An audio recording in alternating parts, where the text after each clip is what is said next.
ಧಾರವಾಡ ಪ್ರತ್ಯೇಕ ಮಹಾನಗರ ಪಾಲಿಕೆ ಘೋಷಣೆಯನ್ನು ಮಾಡಿದಂಥ ಸನ್ಮಾನ್ಯ ಮುಖ್ಯಮಂತ್ರಿಗಳಾದಂಥ ಸಿದ್ದರಾಮಯ್ಯನವರಿಗೆ ಧಾರವಾಡ ಜನತೆಯ ಪರವಾಗಿ ಹೃದಯಪೂರ್ವಕ ಧನ್ಯವಾದಗಳನ್ನು ತಿಳಿಸಲಿಕ್ಕೆ ಬಯಸ್ತೇನೆ.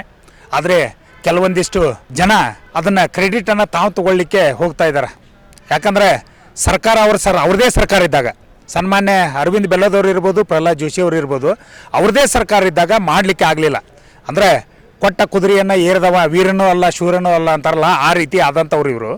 ಇವತ್ತು ಕಾಂಗ್ರೆಸ್ ಸರ್ಕಾರ ಬಂದ ಮೇಲೆ ಸನ್ಮಾನ್ಯ ವಿನಯ್ ಕುಲಕರ್ಣಿ ಅವರ ನಿರಂತರ ಪ್ರಯತ್ನದಿಂದ ಇವತ್ತು ಧಾರವಾಡ ಮಹಾನಗರ ಪಾಲಿಕೆ ಪ್ರತ್ಯೇಕ ಆಗಿದೆ.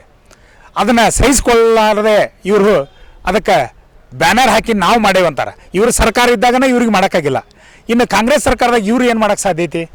ಆದರೆ ನಿಜವಾಗ್ಲೂ ಇದಕ್ಕೆ ನಾವು ಹೆಮ್ಮೆ ಪಡುವಂಥ ವಿಷಯ, ಸನ್ಮಾನ್ಯ ವಿನಯ್ ಕುಲಕರ್ಣಿ ಅವರು ಟೇಬಲ್ ಟು ಟೇಬಲ್ ಅಡ್ಡಾಡಿ ಪ್ರತ್ಯೇಕ ಪಾಲಿಕೆ ವಿಚಾರವಾಗಿ ಆಯುಕ್ತರ ಜೊತೆ ನಿರಂತರ ಸಂಪರ್ಕದಿಂದ ಅದರ ವ್ಯಾಪ್ತಿ 1ನೇ ವಾರ್ಡ್ನಿಂದ 26ನೇ ವಾರ್ಡು ವ್ಯಾಪ್ತಿ, ಅದರದ್ದು ಮ್ಯಾಪು, ಜನಸಂಖ್ಯೆ, ಇನ್ಕಮ್ ಸೋರ್ಸು ಎಲ್ಲವನ್ನು ಸ್ಟಡಿ ಮಾಡಿ ಅದರದ್ದು ರಿಪೋರ್ಟನ್ನು ತಯಾರು ಮಾಡಿ ಸರ್ಕಾರಕ್ಕೆ ಪ್ರಸ್ತಾವನೆ ಮಾಡುವಂಥ ವ್ಯವಸ್ಥೆಯನ್ನು ಕೂಡ ಸನ್ಮಾನ್ಯ ವಿನಯ್ ಕುಲಕರ್ಣಿ ಅವರು ಮಾಡಿದರು.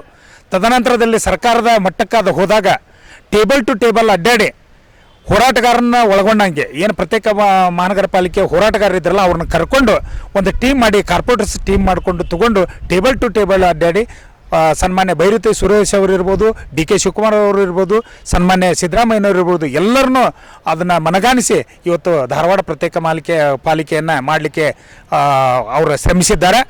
ಆದರೆ ನಿಜವಾಗ್ಲೂ ಇವ್ರಿಗೇನರ ನೈತಿಕತೆ ಇದ್ದರೆ ಸನ್ಮಾನ್ಯ ಅರವಿಂದ್ ಬೆಲ್ಲದವರು ಇರ್ಬೋದು, ಸನ್ಮಾನ್ಯ ಪ್ರಹ್ಲಾದ್ ಜೋಶಿ ಅವರು ಇರ್ಬೋದು, ಇವ್ರಿಗೇನರ ನಿಜವಾದ ನೈತಿಕತೆ ಇದ್ದರೆ ತಾವು ಹಾಕಿದ ಬ್ಯಾನರ್ಗಳನ್ನು ತೆಗೆದ ಧಾರವಾಡ ಜನತೆಯ ಕ್ಷಮೆಯನ್ನು ಕೇಳಬೇಕಂತೇಳಿ ನಾನು ಈ ಮೂಲಕ ಹೇಳಲಿಕ್ಕೆ ಬಯಸ್ತೇನೆ.